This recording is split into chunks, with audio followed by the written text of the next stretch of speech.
We all write our own stories. Where is Richard? I'd like to speak to him. I'm here. This time. That's me, the Mero Mero, Mr. Richard Montañez. I'm the guy who helped bring the world the most popular snack it's ever seen. Are you ready? A huevo. I've been ready. All right, all right. It was a little bit more like this.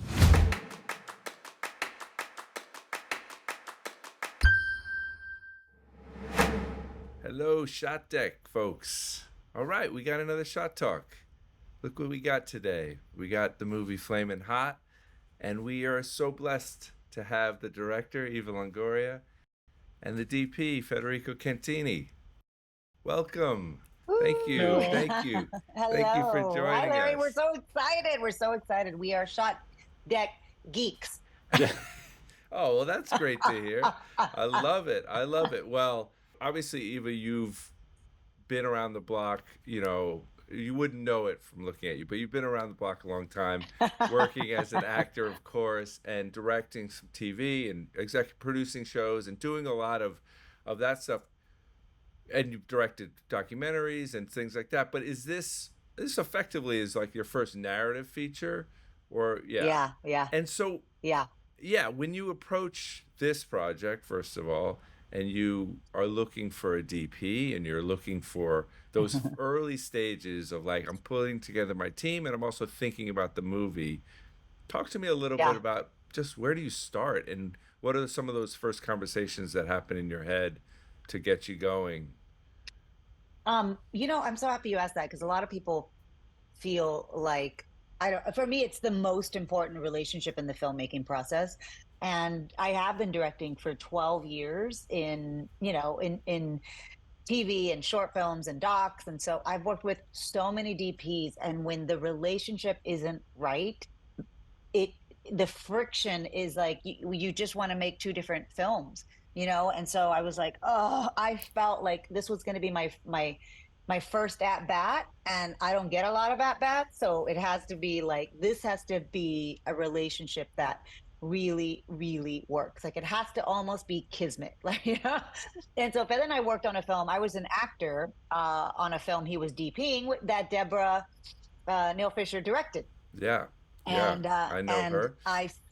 Yeah, you know her. And I fell in love with Feather on that film. I just noticed everything. I mean, I noticed how kind he was to his grips and to his team.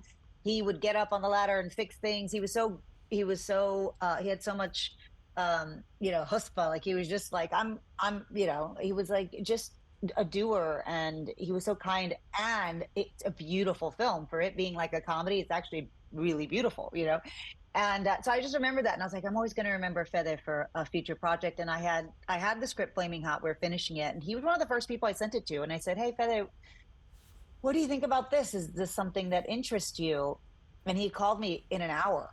And he goes, I must shoot this film. He was like, I am Richard Montañez. And it was crazy because I did a huge presentation to the studio. I had to get the job and show them the movie I was going to make. I was like, it's going to be this, it's going to be that. And it was like a 2-hour presentation. So all my comps and references and examples and samples and my sizzle reels and clips that I pulled, he started talking to me. He goes, I think it's like this, and I think it's like that. I was like, yes, like it was all my references, and we had never spoken about the movie. And Searchlight had me meet a lot of DPs because they wanted me, because it was my quote unquote first time, they wanted to surround me with, talent. And I met with Oscar winning DPs, and I met with, very, very great DPs. And they all felt like it was the little movie they were going to shoot between their big movies. And I was like, no, this is the big movie. And so that's why, Feather was the perfect one for the job, because he wanted to do it as much as I wanted to do it. And we wanted to make the same film. Every idea we had was like, it was the exact same movie. There was never a time where I was like, what are you talking about, Feather? We're not going to do that. That doesn't make any sense. Like, it was just a relationship, made in heaven. Oh, and so, all right, that's amazing. So, Feder, when you heard from, even when you read the script, I always have a relationship with the movie the first time I read the script, and I start to like do exactly what Eva said, which is your brain starts going, oh yeah, it feels like this. what were some of those things for you, and what was it that, besides obviously Eva, that made you go, yeah, this is I? And also, why are you Richard Montañez? I want to hear that too. Well, actually, like was like many things. The script and Eva, I read it like one day after we finished this movie with Deb, and I remember like watching Eva on set, and she knows everything on set. It's amazing as an actress. She knows everything what's going on. She knows really so much about cameras, about lenses, about where the light is, about camera positions, about coverage. So it was great to see her working with Deb, working together on that. So I was like immediately wanting to work with her again. And when she sent me the script, of course, I wanted to read it. And as she was saying, I read it like immediately and super fast mostly because it's a great script. So it's really fun to read. And it's a comedy with a beautiful message. So there's nothing better than that. So I read it, and the first thing that I thought what Iwa was saying about being Richard Montañez is like, like I was like at that time I was here for 6 years in the US. So I moved from Argentina, and now it's 9 years ago. And it was like starting all over again, doing like, different things, small commercials, a short film here, a tiny movie over there, like, a small movie over there. And it's a struggle, it's a struggle. You need to go like step by step. And this movie for me was like my flaming hot Cheeto, my opportunity to finally like make my dream come true. Like this movie is my flaming hot Cheeto, and Eva is my Roger Enrico. Like she gave me the opportunity to really do what I was dreaming to do since I was like 12 years old. I really I wanted to make a movie like this one since I was 12. That was my dream. But getting the opportunity is really hard. It's really hard. And even that, thankfully, there was many people that was giving me like small opportunities here and there, little bump, little bump, little bump. This one was like the huge opportunity that finally I was going to able to make a movie in the way that was my dream to make a movie. And being that movie about a guy trying to, do his dream, it's just perfect. It's like a perfect mirror. Yes, of course I want to do it.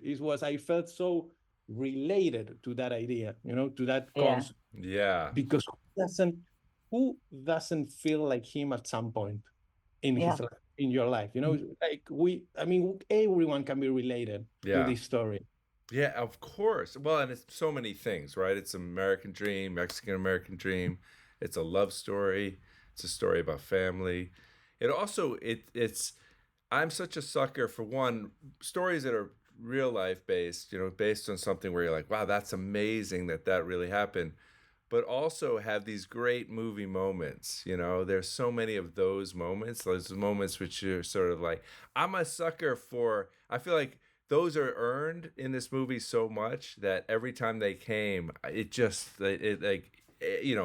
the whole movie, it had those pursuit of happiness type moments, where you just were like, oh yeah, I've been waiting the whole movie for this moment, I think about even when the secretary just pauses and then says, all right, hold on, and gives him over to the CEO. You're like, that's a moment, that's an inflection moment. Hello, Richard. This is Roger. Mr. Enrico, thank you for taking my call. I have an idea that you need to hear. When you were approaching the movie, both you guys, and Eva, I'll start with you. It's funny because you talk about both of them as being this big opportunity, and it really is, because this movie has such an opportunity to be seen by so many people. How do you not sort of, as like Lenny from Mice and Men, like squeeze the bunny so hard because you love it? And like, I always think about that when like you want something to be everything. When you see sort of the grid on ShotDeck of the different looks and the coordination between production design and wardrobe and the sort of palette of the movie shifting throughout, and then obviously all the internal stylistic things that are really beautiful flourishes, and they never feel they never feel showy. They feel really, they fit right into both comedy and energy and pace. Talk to me about when you guys were prepping, Yeah. what were some of those conversations, but also what was important to you, Eva, when you were Yeah. approaching it? Oh my God. That's I think, Eva, for me, yeah. I'm sorry, we got to ShotDeck. Look at this. This is I amazing. know, This I is amazing. know. This is I'm like like, when I this got is amazing. goosebumps looking at this. This is Yeah, beautiful. But look how beautiful the movie looks. 395. Look at that. I know. I know. My editor had this too. So we had this on the wall. And when we, with the reels, right? Like there's reel 1, reel 2, even though it's I know exactly, because that was a Todd Phillips thing, and the way he would lay them out from screen grabs from dailies, and I always was like, that's a great way to see the movie, and it's effectively Yes. what we do obviously when we lay it out on ShotDeck as well. Yes. Also, this is how it's written too. Like when Linda and I were writing it, we put it like this. You know what I mean? And then you can see, God, Act 1 is too long. Like, whoa, we gotta shorten this. Also, Ron Howard was a mentor of mine. He produced my first short film, and his philosophy is not a 3-act structure. His philosophy is like something should be happening every 9 to 10 pages, and I use that as my holy grail when we were writing the script. So I was like, Linda, like we can't just spend too much time doing this or this or this. Like we got to keep moving on. And that's why you feel the pace of the movie. I mean, it is like every 9 pages, it's a page turner. It's like you're just moving forward, and the camera is doing that, right? Like the camera's never still. I mean, there's very few moments that the camera's still. And so I think the hardest thing to nail with Flaming Hot was I knew I didn't want to make a movie about the Flaming Hot Cheeto. And I was like, you can't make an earnest movie biopic on this product, but I do want to make a movie about Richard. And I think biopics can be so formulaic in that they live and die on the vine of their life, right? Like if something interesting doesn't happen for 20 years, you're like, okay, what do we fill in here? And Richard's life is full of miracles, full of crazy stuff that happened to him, like outside of the Flaming Hot Cheeto. And so many things we didn't make the final script. But so tonally, I was like, the original script wasn't in his point of view. And so I was like, it has to be in his perspective, because if you meet the real Richard, he's so funny and charming, but he's also like scary and a little still gangbangery. And so you're like, he's like so complex, and he's not educated, but man, is he smart, And so he's all these things. And I said, the movie has to be in that voice. Like, it's got to be funny, but it also has to be super serious, because there's a seriousness about him. And also, we took a lot of inspiration from, because of it had a strong point of view. I love Adam McKay, obviously Scorsese, obviously,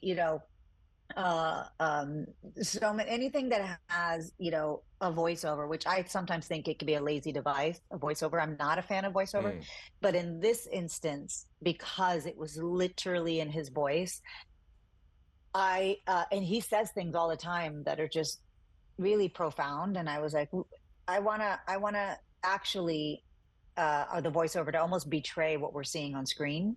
I don't like when voiceovers says what you're seeing. Sure. You're like, I get it. I see it. That's happening. Why are you telling me this?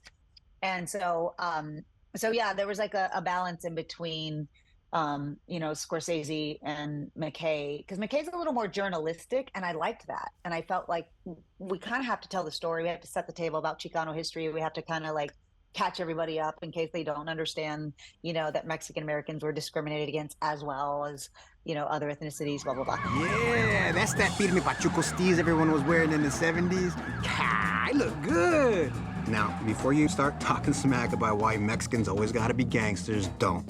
Because I didn't make this up. I lived it. So once we got the tone, I was like, it's a comedy, but it's super grounded. And, the minute you're crying, you're laughing, and then you're laughing, and then you're crying. Like, and it's super entertaining. And at the end of the day, I said, I want to make a feel-good movie. I want to make a feel-good movie. And I feel like there's not enough of these movies out there right now. Everything depresses me. Everything gives me anxiety. Everything's end of the world. Everything is a dystopian future. Everything's 4 hours. Everything. I was like, can't we just be entertained for 90 minutes? You know, I think we're one of the few 96-minute films I this year. respect that. I respect that, and your audience does too. I Yeah, agree but with also you. like, yeah, we gave the audience a lot of credit. But once we did, Linda and I established different eras in his life, and it was, you know, the early years, the gangbanger years when he arrived to the factory, and then once he invented the Flaming Hot Cheeto. So that's what I vomited onto Fede. I said, you know, and originally the script was delineated, so we wanted a quick visual language that would put you in the time period, Yeah. and that's when I turned it over to Fede, and Fede's like, I got a great idea about these three um, big chunks of time. Well, talk to me, Feder, about some of like. First of all, give me a little inside baseball. Is like what you shot on. It seems like there were obviously different looks for different time periods, but also, you know, stylistic, color and even maybe filtration. Talk to me a little bit about even like his early days as a child, you know, picking grapes and what that look Yes. was and how'd you land on it and what are some of the things you did to do it.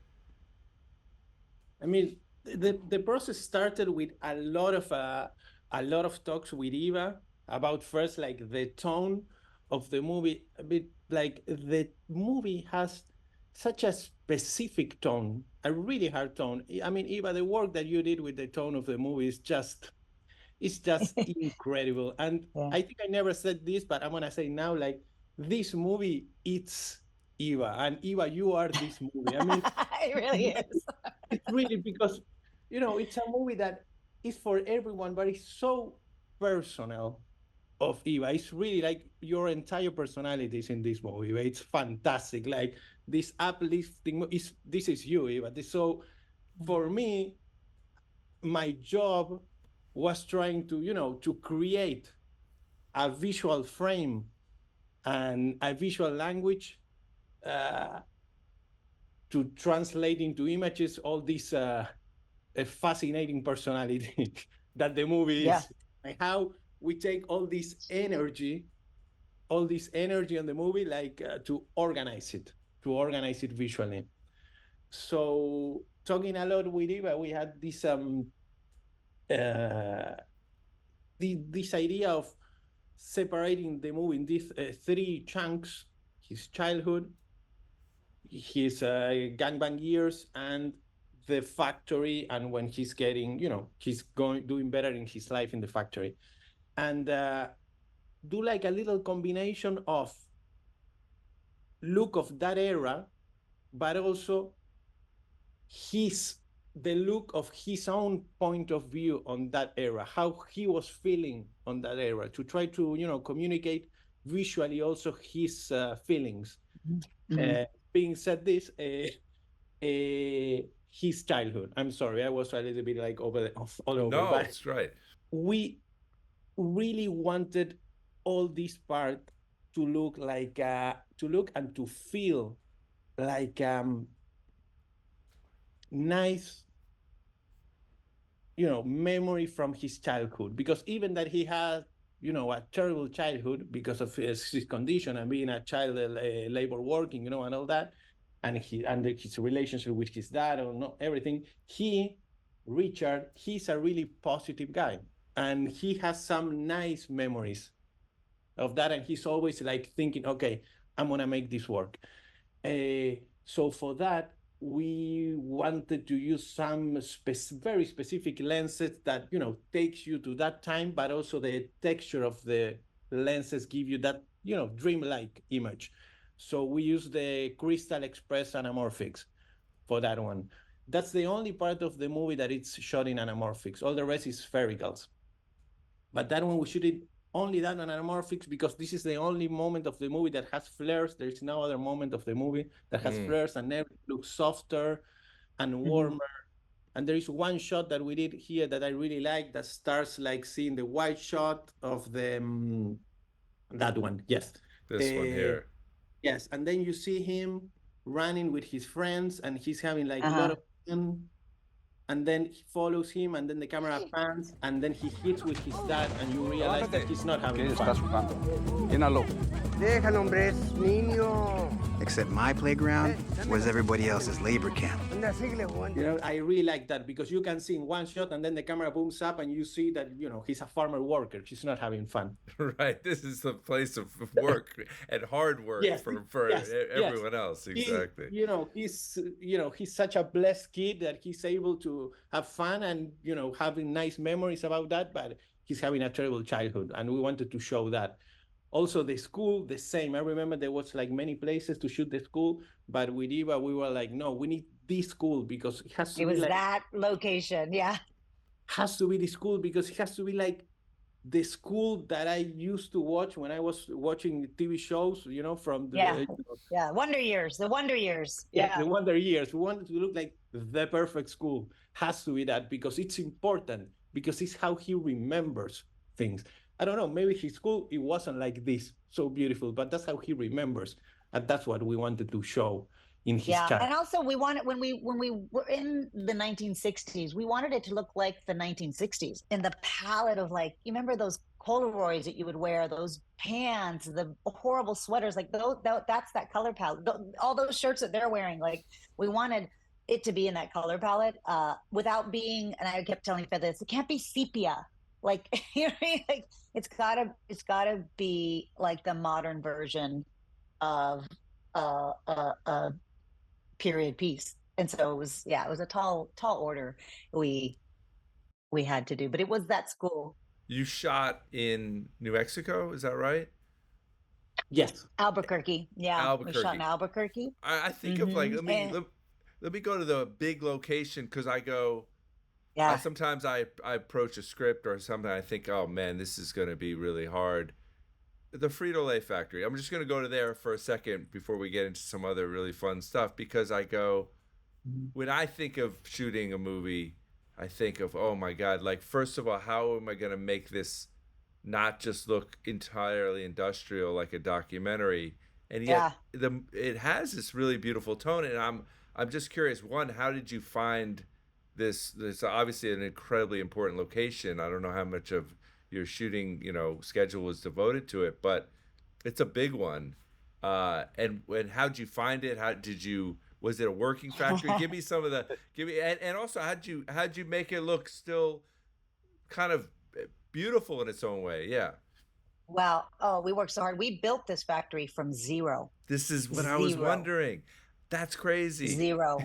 Look, that tumbler, those conveyor belts, that whole platform back there, this vertical right here, this vertical conveyor, these fryers, all of that we built. Our production designers. We didn't have the option to shoot in a modern Frito Lay factory because they're so different than the 70s. Yeah. And it was, you know, it was so funny because they were like, the good news is, you know, we can build the factory to look like whatever we want. And because of that, Fede got to pick the actual materials that was shiny but not reflective.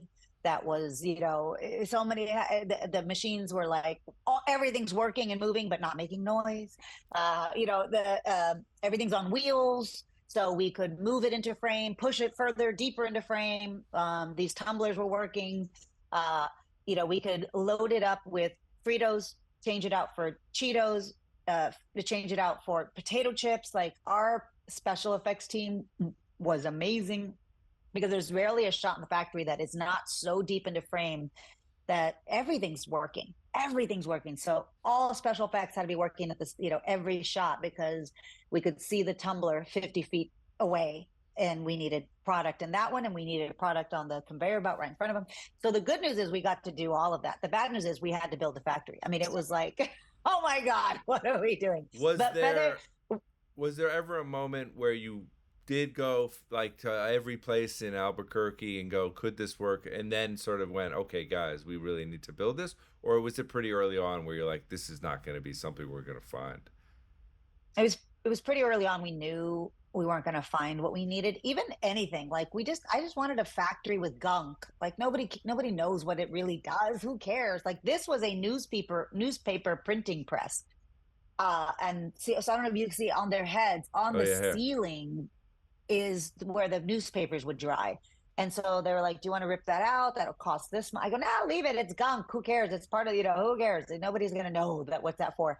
But Feather worked really closely with our production designers for this color palette, because all I told Feather was, I don't want to be depressed. Half the movie's in the factory. I don't want to be depressed every time we enter this factory, like it, and it can't be bright and sunny skies either, and there's no windows. So he's like, no natural light, can't be gray. That's all I said. It can't be gray, can't be dull. It has to be vibrant, and it has to match the rest of the film, which is Yeah. all locations. And so, Feather, why don't you talk to them about the color palette? I think it really like played in our huge favor that we wanted, of course, like to separate his house, his family house, from the factory. And Eva had a very strong opinion of not having any red color in the factory till the Flaming Hot Cheetos appear. So the factory has no red at all. So we said, okay, let's move the factory to the cooler side, and his family house to the warmer side. So, also represent the family. So it worked perfectly for us. And what we did in the factory, because in the factory we had it was really like a headache trying to because exactly as you were saying, because like how to make a factory look interesting is so hard, especially like a Cheeto factory. It's not a robot factory, or something, so. And also all the skin tones in the rainbow, so many skin tones, and we want everyone to look bright, but having like all the backgrounds a little bit darker so they pop up, so that was a lot of work with the production designer to have all the shininess. So we really pick the materials of the metals so they are like shiny, but in the darker side, so we can like pop up our characters. And we paint everything in a dark blue all around, and we fill it with practicals all around to have depth, as much depth that we can have in every single shot. That's what we did. And we had all that yellow light surrounding the entire factory. So you always have like a little bit of yellow here and there. So trying to limit the red. And yeah, and also the lighting in this factory, Feather was able to control, so much. Like I was like, it can't be these horrible fluorescent factory lighting, right? Like it's like, oh my god. And so the production designers were able to put all these, you can see them on the ceiling, all these little ones, and Feather would turn that one off, turn this one on, turn that one on. Like, how many were there of those? No, there were Those, thousands yeah, so all around. many. And what we did is like we had like huge, diffusions, like everything on all the close-up. We were like following people with diffusions, to control all that top lighting, and solid negatives on one side and bounces in the other one. We're like moving all around with that huge operation. Like every single like fluorescent tube that is not on frame is diffused somehow, or turn it off to try to shape, the characters into this factory. And we had like different paths when they are walking of different kind of materials, depending on their skin tone. We have like a completely like white path, or dark, or gray, or black, depending on who was like walking, and we would like move them around for different kind of feels. So we had like a whole operation going on behind the camera there. Well, credit to you, because sometimes when you have basically what has to be utilitarian fluorescent lighting that feels authentic and real, it feels like a factory, and yet when you come in and clean people up, it can sometimes betray the naturalistic aspect of the deep space.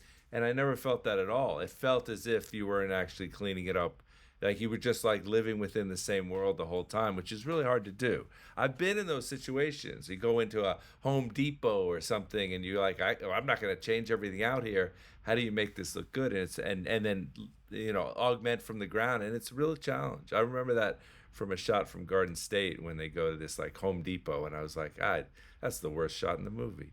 I couldn't figure it out. I failed basically. Yeah, but we really had a great team. I mean, Rudy Covarrubias, our key grip, he was like running around with all these huge extractors trying to control the light all around. And Neil Solberg, our gaffer, also like he changed all the fluorescent tubes, everything to, to make it, yes, as you were saying, real, real, but nice to watch and cool shots. What we did in the factory that it really helped also is that that's the only part of the movie that is a large format. Oh, is that right? Not the only part. What we did is like, because also his house, and see something interesting in his house, like the moment, because he's from the 70s, before he gets in the house, we shot all his house with the K35s. And with the Sony Venice, with the sensor in Super 35. And then the moment that he gets into the factory, we started shooting a large format with the Panavision Panaspeeds that we did something really cool. We detuned them, all of them, to make them look like super speeds from the 80s, but are large format. So it's like large format super speeds. So the moment that he gets into the factory, that first scene in the factory, that for Eva was really important to show like the factory is huge and he's, he's in it's bigger than his life. Yeah. That's the first moment that you see something in large format in the movie. So you can feel like, you feel like everything is a little bit bigger. And when he goes back to his house, we shot it in large format too. So the moment that he started getting better, his house looks a little bit bigger, a little bit, more bright, and he has more space to breathe because there was something about his house that we wanted to shoot in his house in a really small house. So at the beginning, you can feel that they are like everyone on top of each other. And then you see the same house a little bit bigger, because he's getting better. That's very cool.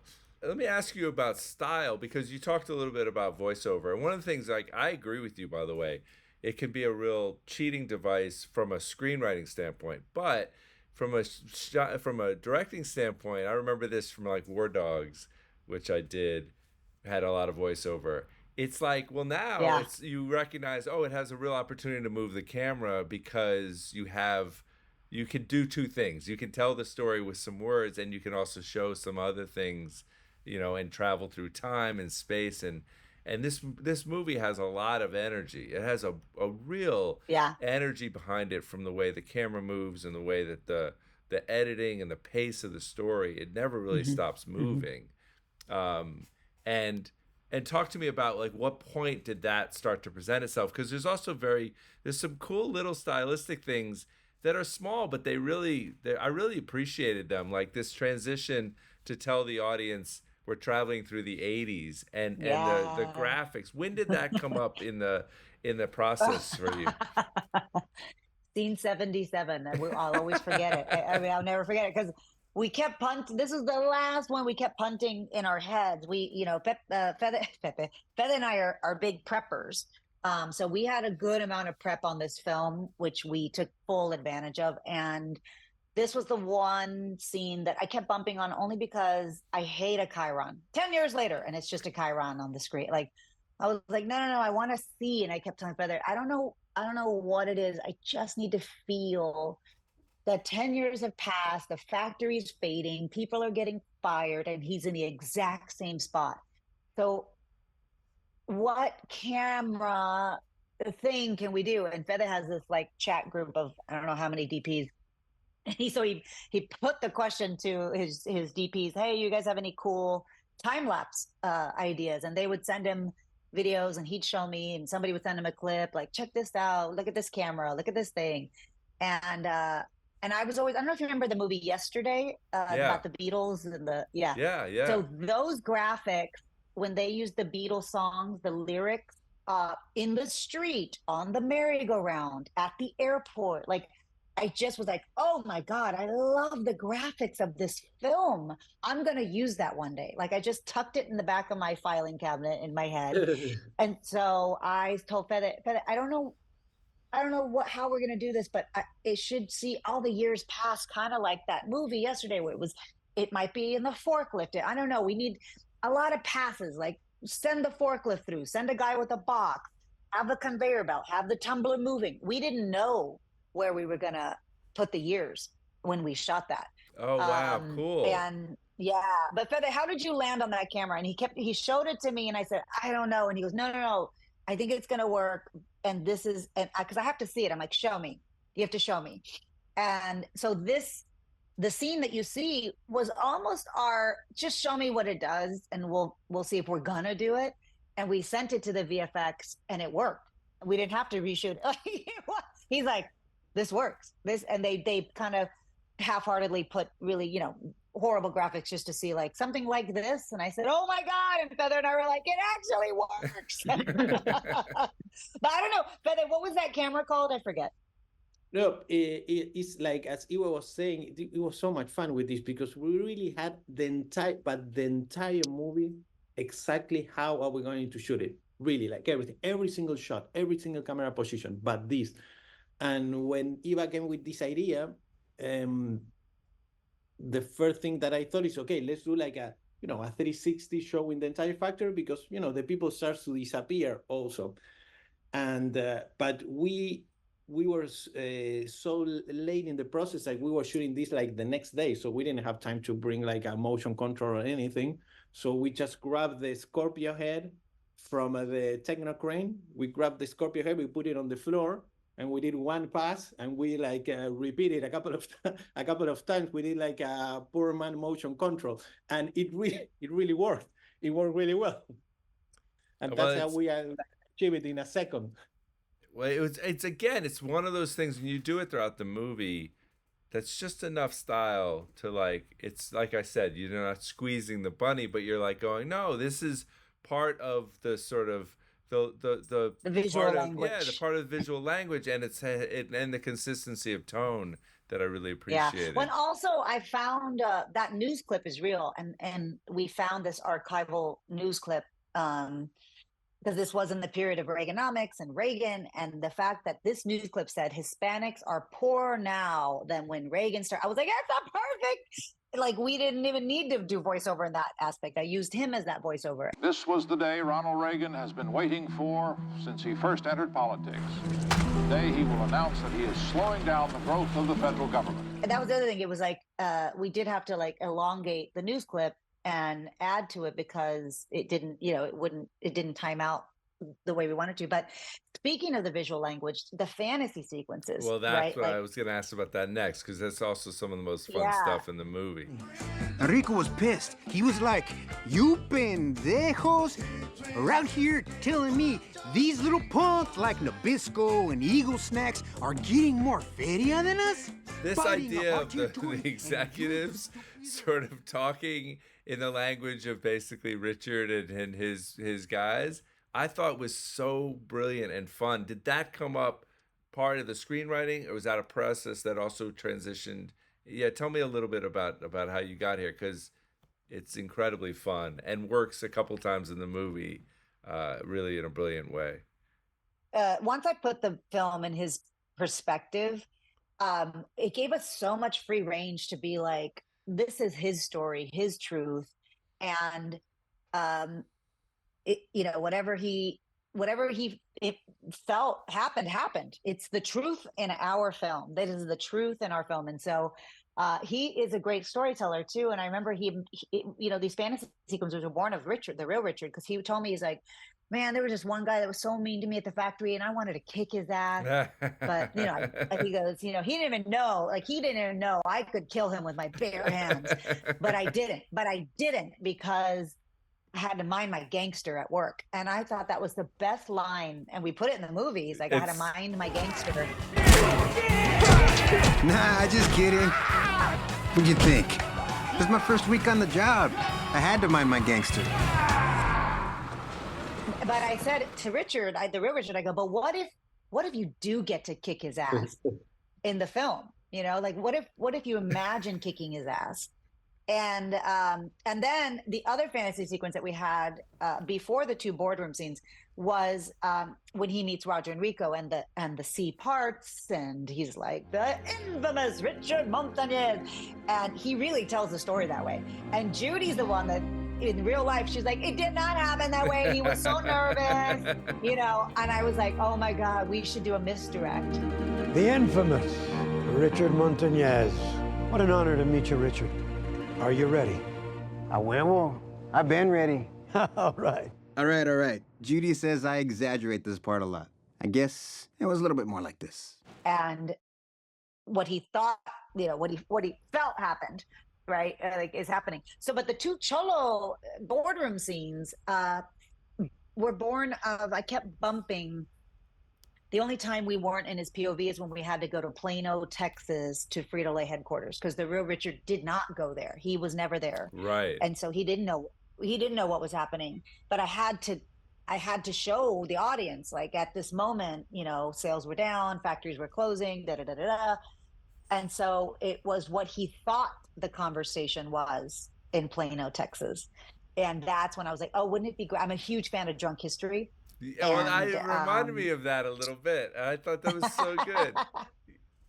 Yeah, I'm a huge fan of Drunk History, and that's I told Linda, our screenwriter, I go, what about like if it's in his voice, but it is, because then we are still in his perspective, and so we never leave his point of view in the whole film, and that made me so happy.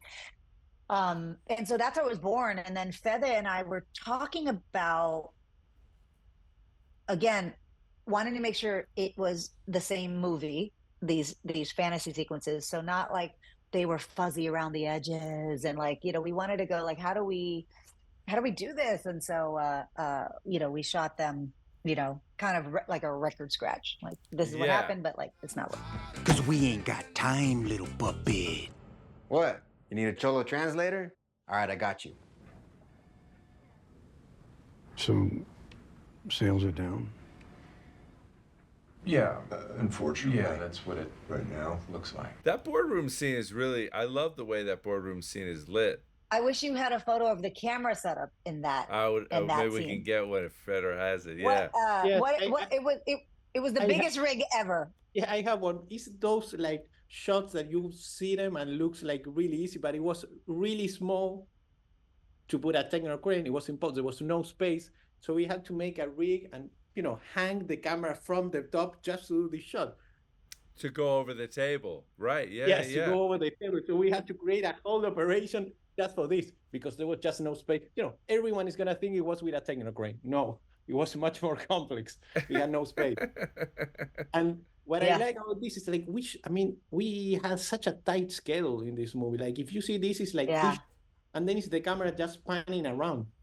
Like we had to do it in 30 minutes, and it works. Like you don't need more than that. We really did it so fast. It's just that. It's the camera there that goes in and then panning, and that's it.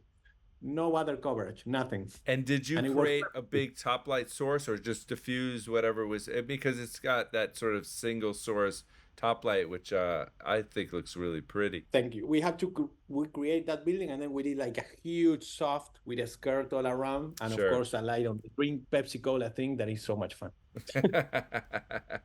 Well, and we changed the surface of the table to make it like that reflection. And we got that from a music video. I forget who the music video was, but I was like, Devon Franklin, my producer, he goes, check this out. What about something like this is a pretty boardroom? And it was like, it's exactly it.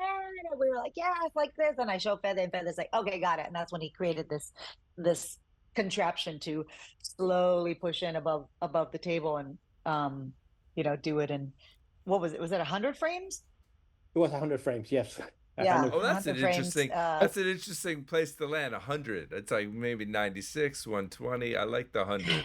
Maybe because I'm coming from Argentina, Oh, right. Yeah, exactly. 25 frames per second. 100. I think that's what it is, right? 25, 50, an European 100. Argentinian thing. Yes. That's exactly. But also Fede and I love Fede also because he comes from music videos and commercials, and I find that DPs that come from that medium, you have to pack a lot of information into the frame, and I love that. I want a lot of information so I can be more efficient with the real estate of the movie, and I think that's what you also feel is like we took a lot of inspiration from Spielberg, how he does a oneer with a lot of coverage, like the master becomes the two shot becomes a single, then goes back to the master and he moves on. And you're like, oh, and so there's so much of that, which I think is like Fede's, music video commercial background is like, what, let's pack everything into the frame and get as much information out as we can. So we don't have to cover, cut. Well, that's, I think, also one of those things where every movie, even huge ones, have limitations, and you actually need those limitations to kind of force you into those places, right? Like infinite time is actually probably terrible, you know, to try to make something. It's the worst when the AD tells you, "Oh, you have a lot of time to light this one." No, I don't want a lot of. I don't want. I need the pressure. Don't tell me I have a lot of time. Well, oh, no, I was just gonna say what happens is like when they're like, "You have a lot of time," you fiddle for whatever 3 or 4 hours, and then it's like 20 minutes. They're like, "Okay, they're gonna be ready in 20." Then you start really doing it. You're like, "Okay, now here's 20 minutes. Now I'm gonna change everything. I'm gonna move 60 lights around." Yeah, exactly. Yeah. I was like, what the? I thought we were ready. Exactly. But you know, we shot in 30 days on 108 sets. Whoa, that's very impressive.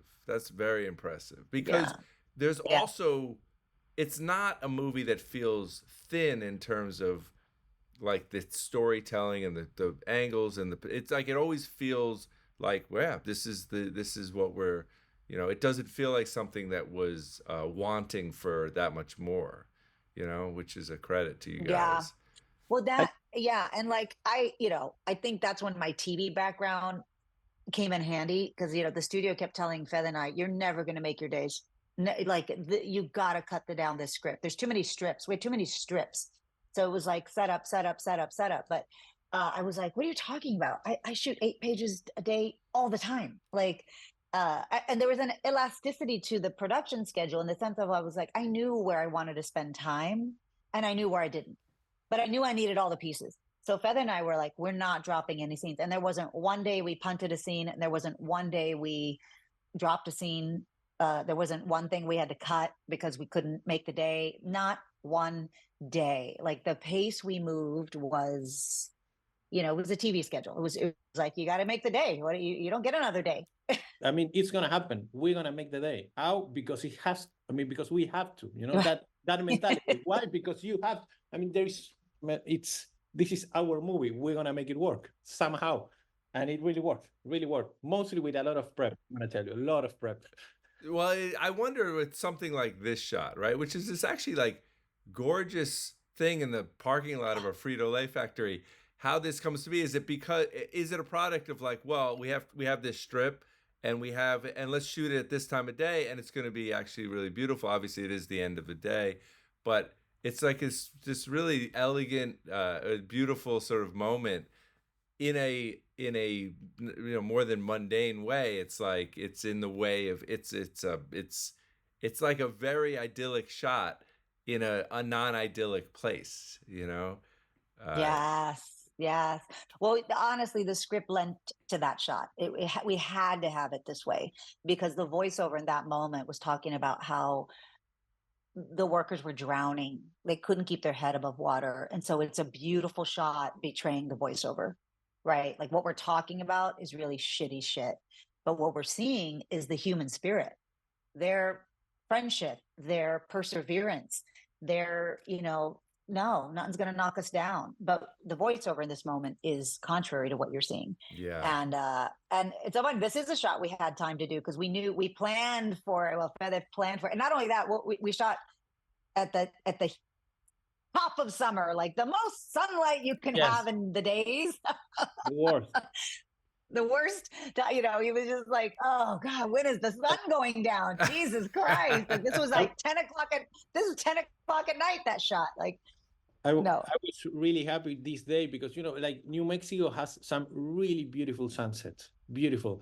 And you can imagine as a DP, I was like, we are shooting inside the factory for 2 weeks. And I was like peeking outside the window, the most beautiful sunset in the world. And we were shooting inside the factory. So they were able to actually shot the beautiful sunsets, and this was a good opportunity to shoot the sunset, the beautiful album. About this scene, or I was checking this other one, the one that Roger Enrico is giving his interview. Oh yeah, sure. I'll go there. Talk about that. It sometimes drives to okay, it's a comedy, or let's just tell the story. Let's not make, let's just do like simple coverage. Let's make it simple. And with Eva, we were like every single scene. It was like, no, like, let's never be lazy. Nothing. Every single scene, we need to find something, that is like nice to watch and interesting all the time. Even that it's a comedy, has to look great. For example, this scene, like, it's a simple, he's just saying his speech, and we did that beautiful, like, wanner all around his office, and he lands here. Like, every time we were like trying to find, like an interesting way to shot every single scene. There is not even one scene that is just, okay, let's just shoot it. Like, because sometimes comedy, it's, we didn't want to be lazy at all. Want to be interesting all the time, like, that. So I think it really feels in the movie. That's something that really, Larry, I can say, like, whoa, for me, was really inspiring, not only for this movie, but for my entire career, like shooting comedy, like all the work that you did, with all the Hangovers, a Due Date, War Dogs, it's a comedy, but let's make it look great anyway, Let's make it look great. Let's make it more cinematic and huge, and to watch it in the big screen, like, let's not be lazy.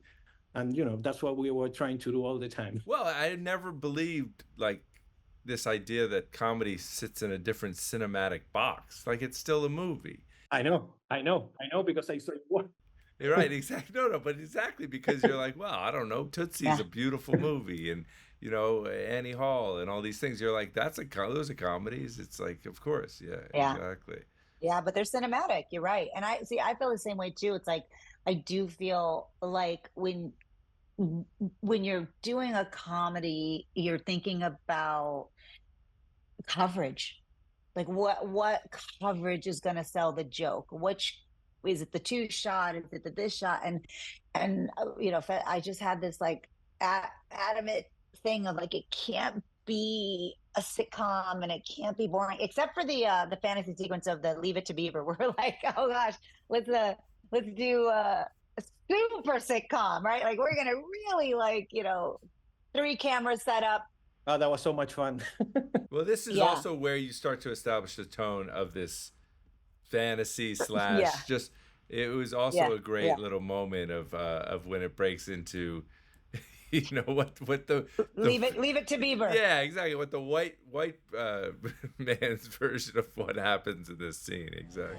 Here's how this bronca could have gone. Hey, mister, I made that money on my newspaper route. No funny business here, just a kid with a girl to impress. Look at this fine, upstanding young citizen here, huh? Wow. You go get that girl, son. And you know what? Have some free candy on the house. Good-looking kid. Yeah, smart too. Yeah, it was. That must have been fun to shoot. But also exactly that for me, as like an audience member who's sort of going, oh, who's in control of this movie? Who's the person that's driving the ship? These early scenes really establish a sense of trust in a great way. Mm-hmm. What were like? Yeah, I was just gonna ask, like, what were the things that were the biggest challenges besides sort of big picture stuff, but day to day, or things that you thought would be easy but ended up being really tricky? I always find in every movie there's those kind of things. Yeah. Feather and I talk about this a lot, because like, I think the biggest challenge in a macro level was like building the factory. We're like, is it gonna be ready in time? Oh my God, the budget, Also, we shot during COVID, and it was like COVID mask shield time in Albuquerque at 115 degrees. You know what I mean? Like, we were like, do we have to wear the shields?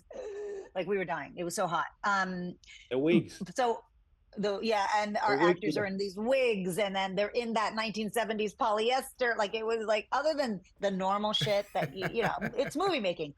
I feel like the challenges we had made the film beautiful, like, as is filmmaking. And so like there's a lot of lightning strikes and in monsoon season in Albuquerque, which we did not know. So outside the grocery store, when they're being called a wetback when he's getting job interviewed, all that stuff, we had so many shots planned, and we were like, okay, we're going to cover it this way, we're going to do this way. And then all of a sudden, our AD's like, lightning strikes, you have 15 minutes to finish the scene. And we just started, we had one shot of the scene.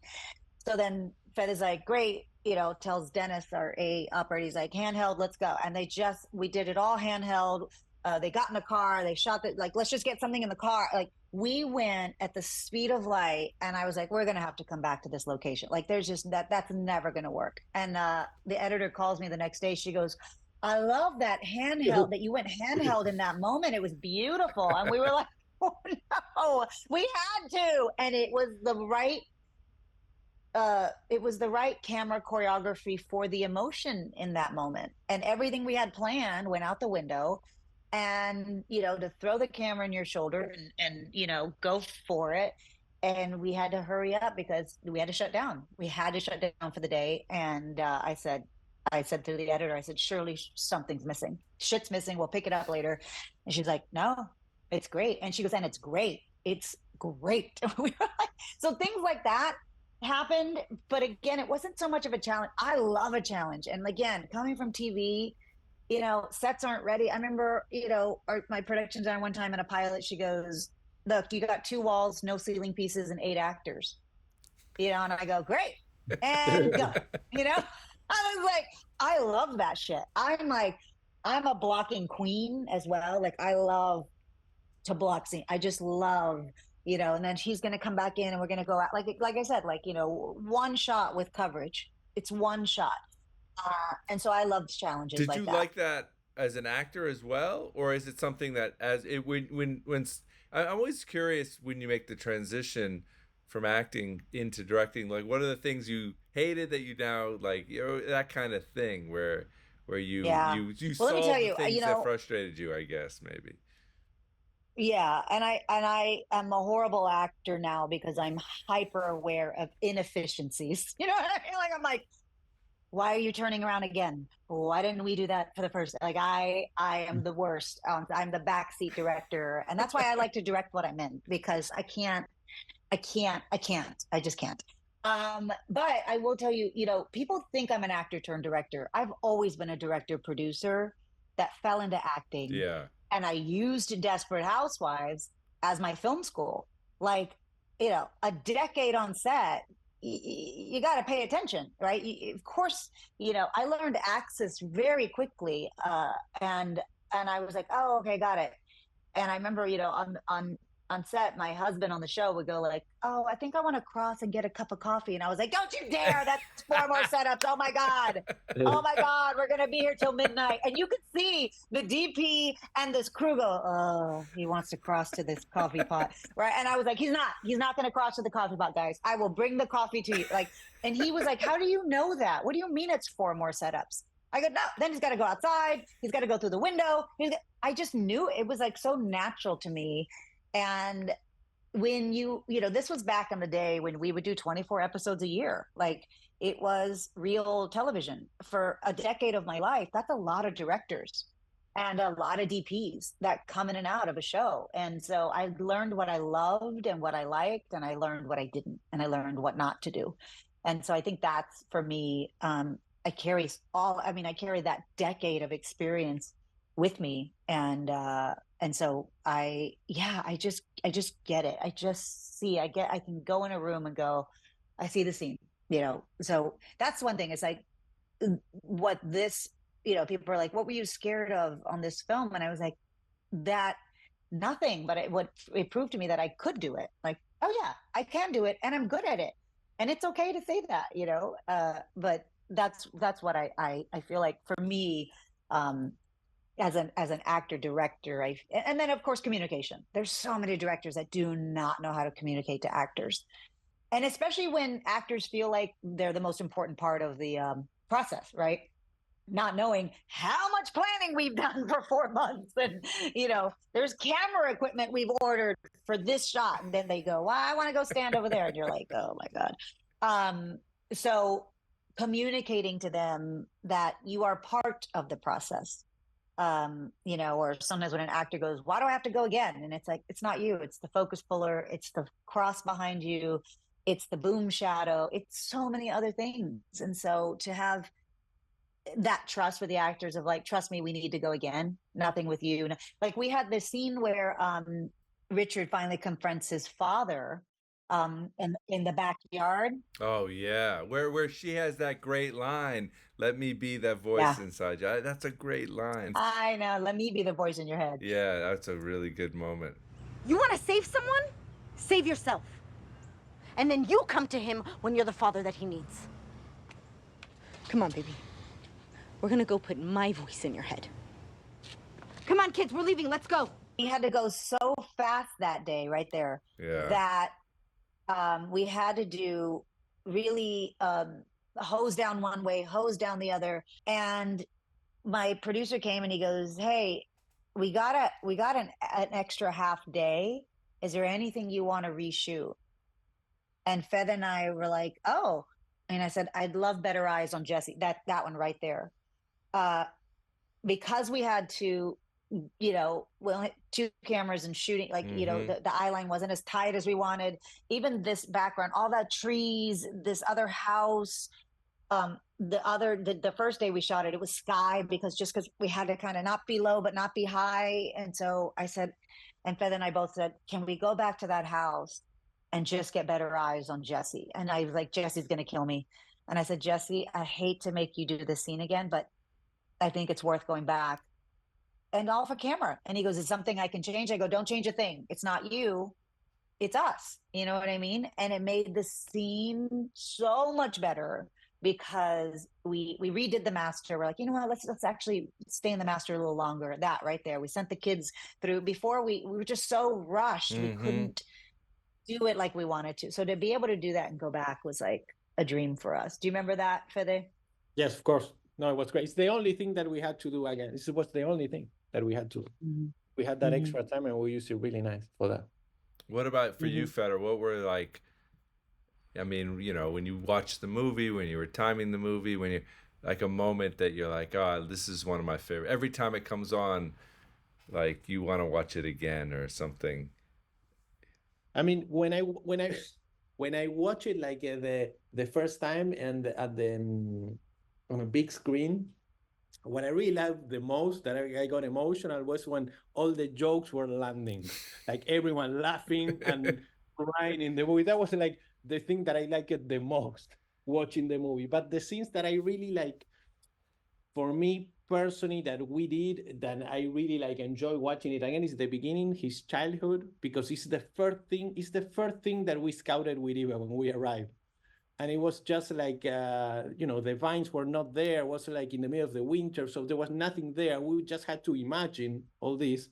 And we do all a photo shooting. We took pictures of everything. It's Eva, me, and the AD walking around taking pictures, thinking that this, someday, we're going to be shooting this in the future, like 4 months later, at some point, we're going to do it. So the moment that we arrived that day to the set, and we had 3 cameras a day, and, the Techno 50 and the Steadicam, the other camera. And when I saw that, for me, it was awesome. And when I see it in the movie, for me, it's like it's the thing that I enjoy the most, because it was so much thinking about this, and it's like a real realization. It's exactly how we were thinking that we wanted these scenes to look. Fantastic. Or when they laugh or cry in places we didn't know. Yeah. What are some of those? Yeah. Well, for me, it's interesting. Like when I talked about the secretary just pausing, that had so much emotion for me. It's like such a small gesture. I just remember how I felt when I watched it. I made a note of this really moved me. Just her pause. Like if he cares about his people on the line, Mr. Enrico needs to hear this.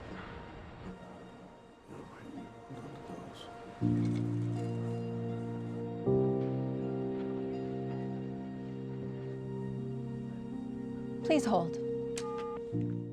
Yeah, but right there, that the second phone call, it didn't surprise me, but it surprised me because we didn't write it as a joke, is the red fingertips when Enrico calls him. And so he goes, "Hey, Richard, this is Roger Enrico." And when we premiered at South by Southwest, the uproar, and it's this super close up of his red fingerprints. Like people stood up. Like it was like standing ovation because Yes. of the red fingerprint Cheetos and on his hands. And so that was surprising. I was like, oh my God, that's so funny.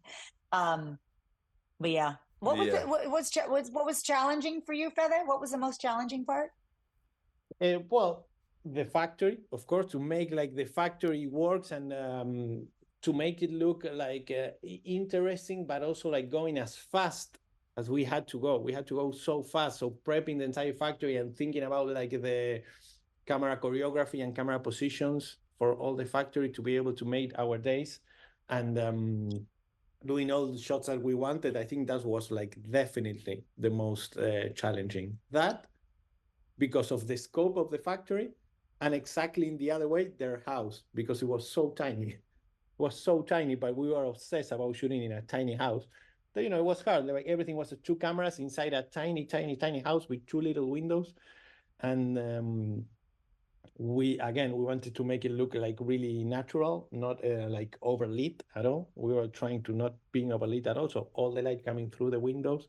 So, setting up the cameras and blocking those scenes was like a really, really challenging. But, I think it went well. But it's funny because our everybody else except me, Feather, and the production designers, it was like, you can't pick that house. Yes. It's so small. Like you couldn't put a dolly track in. You couldn't put, and we were like, this is it. Because we wanted it to feel cramped. We wanted that, like I said, the frame to be so crowded with like the stove is here, the couch is here, the TV's here, and it really worked for the emotion of what we needed to convey in that moment. The kitchen's tiny.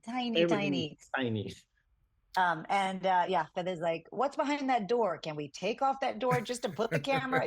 What's in that window? We've got to put the camera somewhere. So it was so much fun to figure that out, but also it looks stunning on screen. Really, really worked. We were so happy with that. Yeah, well, you should be really proud of the whole thing. The movie is super emotional and really funny and has energy and all those things. When you postpartum the movie, both of you guys, this will be the last question. Like, I always have a postpartum that goes on for months after I finish a movie, and you sort of think, what's the main thing I'm going to take away from this? I don't do it, and I say it now, I'm going to do it, so I do it every movie, is almost have like a little, what did I learn from this movie? What am I going to learn to take on from the next one? Or what would that be for you? I'll start with Feder and I'll end with Eva. Well, I mean, I learned so much in this movie. so much, so many things. So many things. Like, I think that the biggest thing that I would like to do in all my next movies is the amount of prep that we had and really having everything ready in our minds before getting to set. That was so useful to have really, really everything ready, because then if something changed, you can do it.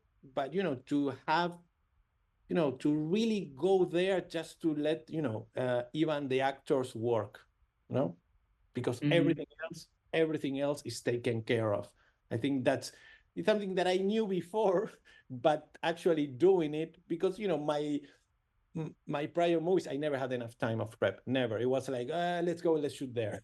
And whatever. Now that I was finally able to do it, I said, yes, this is, you really need it. You really need to think everything to give time, to the director and actors to do their thing. Mm-hmm. Yeah. Cheers to that. God,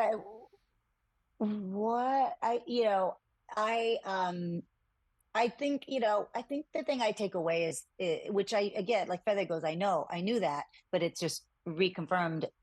I had such a specific vision of what I wanted the movie to be, and I was locked into that vision. How we got there, totally open to it. And that's what I loved about, the people I got to hire, was culturally there was a shorthand because most of them were Latino, and I didn't have to explain a cultural reference or why, like there was such a shorthand. So that was helpful when you hire the right people for the job.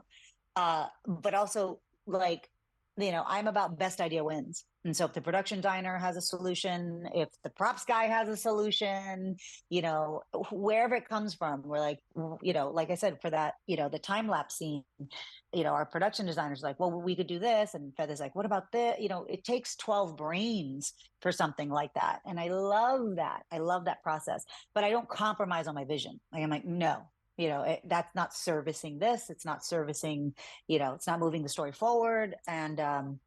And so I think, you know, that just the true collaboration that it takes to do a film, any project, but like a film like this, where it was like the tone was so specific. I had to have the buy-in on everybody.